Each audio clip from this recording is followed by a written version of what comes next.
En Côte d'Ivoire, en vue de redynamiser le secteur agricole et aider à transformer une part importante des produits alimentaires locaux, un programme de formation a été proposé aux femmes transformatrices de produits vivriers de Côte d'Ivoire. Ce programme s'inscrit dans le cadre du projet d'appui au développement et à la compétitivité des entreprises de transformation de produits alimentaires locaux. Ce programme s'inscrit dans le cadre du projet d'appui au développement et à la compétitivité des entreprises de transformation des produits alimentaires locaux. Les détails dans ce journal. Et puis toujours en Côte d'Ivoire, une université du 3e âge vient d'être lancée par le FIDRA, le Fonds international pour le développement de la retraite active. L'université du 3e âge a pour objectif d'améliorer la qualité de vie des personnes retraitées. Nous en parlerons dans cette édition. Bonsoir à tous et bienvenue si vous nous rejoignez. Vous suivez le journal de Business 24 Africa. Dans le cadre du projet d'appui au développement et à la compétitivité des entreprises de transformation de produits alimentaires locaux, un programme de formation a été proposé aux femmes transformatrices de produits agricoles en Côte d'Ivoire. Initié par le projet d'appui au développement et à la compétitivité des entreprises de transformation de produits alimentaires locaux, PADEC-État. Ce projet vise à redynamiser le secteur agricole et à transformer une part importante des produits agricoles de Côte d'Ivoire. Marie-Josée Kwasi et Lignon Gilbert pour le reportage. 3 jours durant, du 8 au 10 septembre, les transformatrices et transformateurs de produits vivriers de Côte d'Ivoire vont être formés par le PADEC, le projet d'appui au développement et à la compétitivité des entreprises de transformation des produits alimentaires locaux. À travers cette formation qui a pour thème la qualité sanitaire des aliments bruts et transformés, sensibilisation de la nutrition, salubrité, respect de l'environnement, responsabilité du transformateur dans la mise en vente d'aliments transformés, ils recevront des rudiments, entre autres, sur la qualité sanitaire des aliments bruts et transformés, le respect de l'environnement et la notion de nutrition, et ils seront également instruits sur la gestion d'une petite entreprise et la responsabilité du transformateur dans la mise en vente d'aliments transformés. Un atelier de formation des transformatrices et transformateurs de production agricole de Côte d'Ivoire. Plusieurs raisons. Premièrement, nous avons constaté tous que les produits alimentaires, nos matières premières ne sont pas transformées et de plus en plus, le chômage s'installe. Or, la transformation est une niche de création d'emplois. Développer la transformation, c'est créer des emplois, réduire le chômage. Donc toutes ces femmes qui sont dans des niches, qui sont en train de travailler, essayer de valoriser nos aliments, si elles arrivent à faire sortir leurs activités, leurs entreprises de l'informel, elles vont créer des emplois et ça va être un bien-être pour toute la population ivoirienne et africaine. Présent à cette rencontre, le président de l'autorité de la restauration et des métiers de l'alimentation a rendu hommage à ces braves hommes et femmes tout en les encourageant à s'intéresser davantage à la formation, facteur important pour le développement de leur activité. C'est de les encourager et leur faire comprendre qu'elles sont dans le bon chemin et qu'elles ont raison de vouloir apprendre et adapter ce qu'elles ont appris, je dirais, à ce monde moderne aujourd'hui qui s'ouvre à elles. Et à leur donner plus de possibilités de grandir leur business. Parce que derrière cela, ce sont des affaires qu'elles font. Elles font du business, elles transforment leurs produits, elles vendent. Mais si le produit est de meilleure qualité et de bonne qualité, il y a plus de chances qu'il soit mieux connu, bien connu et dans d'autres pays. Et donc aussi, plus c'est vendu, mieux c'est pour la vendeuse. Quant aux femmes venues participer à cette formation, l'initiative est la bienvenue.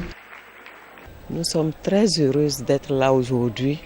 Moi, par exemple, je suis venue de l'intérieur de Toumoudi et je reçois une formation qui va aider ma coopérative. Parce que du sorti d'ici, je prendrai aussi mes sœurs et leur expliquer qu'est-ce qu'il faut faire, qu'est-ce qu'il ne faut pas faire.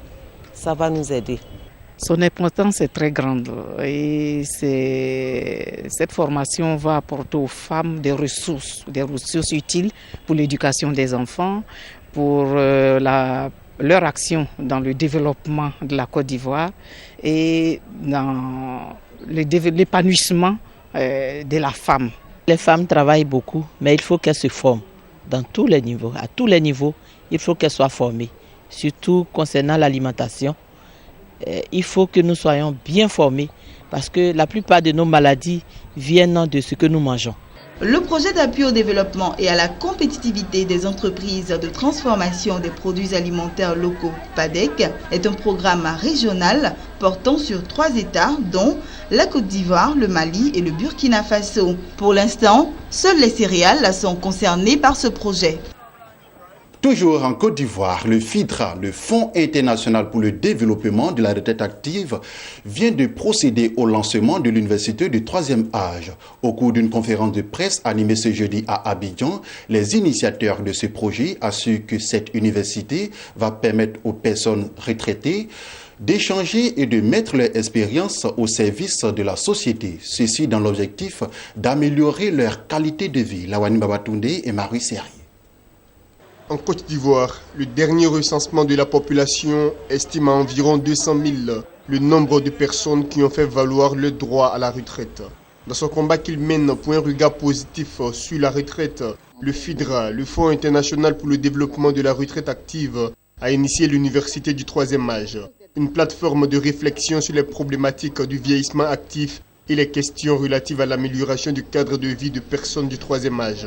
Nous avons décidé de lancer cette université du 3e âge parce que nous voulons permettre à ces personnes du 3e âge de s'intégrer dans la société. L'université du 3e âge va permettre aux retraités de jouer un rôle dans la société et d'occuper la place qui lui revient dans cette société. L'université du 3e âge va améliorer la qualité de vie des personnes du 3e âge. Nous voulons attirer l'attention de l'opinion publique que la retraite n'est pas une fin de vie, mais c'est plutôt une réorientation. Les 21 et 22 septembre prochains vont se tenir les premières activités de cette université dédiée aux personnes à la retraite. La salle de conférence du ministère des Affaires étrangères à Abidjan va abriter à cet effet un colloque sur le thème « Préparation efficiente de la retraite ».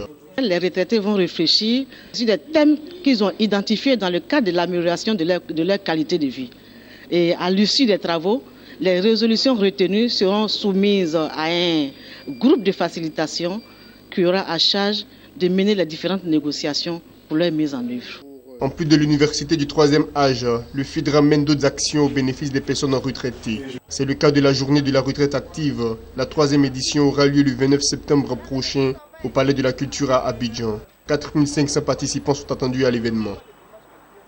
Et puis pour être complet sur l'actualité, les mesures restrictives liées à la lutte contre la maladie à virus Ebola ont été levées à Abidjan. Au cours d'une conférence de presse animée au cabinet du ministère de la Santé et de l'Hygiène publique, la ministre Raymonde Goudou Kofi a donné les raisons de cette décision du Conseil de sécurité présidé par le chef de l'État ivoirien Alassane Ouattara. Suivons ensemble l'intégralité de ce communiqué. Ce communiqué de presse vise à porter à votre connaissance et à celle de la population ivoirienne les décisions prises par le Conseil national de sécurité relativement à la lutte contre la maladie à virus Ebola lors de sa récente session du jeudi 1er septembre 2016. Le Conseil national de sécurité présidé par son Excellence, Monsieur le Président de la République Alassane Ouattara, a constaté avec satisfaction la fin de la transmission de la maladie à virus Ebola en Guinée et au Libéria et a pris les décisions suivantes.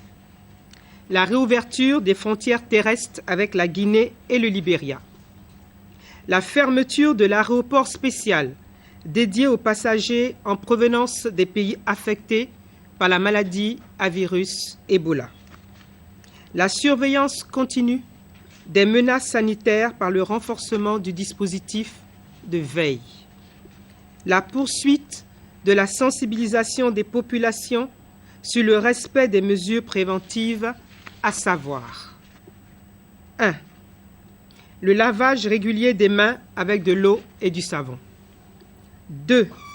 Le nettoyage avec de l'eau de javel des espaces contaminés par les sécrétions des malades. 3. La prudence en cas de manipulation de gibier. Et je cite, « Éviter de toucher, de transporter et de consommer du gibier trouvé mort en forêt. Éviter les contacts avec les sécrétions des animaux de brousse. Veillez à faire bien cuire la viande avant consommation, c'est-à-dire antilope, chauve-souris, agouti, etc. Et également la mesure qui déconseillait les accolades et le serrement des mains élevés. Le gouvernement remercie les populations pour le respect des mesures préventives, dont l'application rigoureuse a permis d'éviter la propagation de l'épidémie de la maladie à virus Ebola dans notre pays, en Côte d'Ivoire. En bref et en images, nous poursuivons ce journal. 8 mois après son lancement à Abidjan, Africab, le champion du véhicule de transport avec chauffeur, annonce la signature d'un contrat de franchise avec la société béninoise MIG Logistique. Le contrat portera sur le développement de la marque Africab à Cotonou, au Bénin. Les activités débuteront en novembre 2016. Terminons avec cette information. Le gouvernement japonais va accompagner le Sénégal en lui octroyant un prêt concessionnel d'un montant de 41 milliards de francs CFA en faveur de son programme de couverture maladie universelle lancé en 2013. L'annonce a été faite après un entretien entre le président sénégalais Macky Sall et le premier ministre japonais Shinzo Abe en marge de la 6e conférence internationale de Tokyo sur le développement de l'Afrique qui s'est tenue à Nairobi fin août dernier. C'est ici que s'achève ce journal. Merci de nous avoir suivis. L'information continue sur Business 24 Africa, la chaîne de l'innovation au cœur de l'émergence africaine.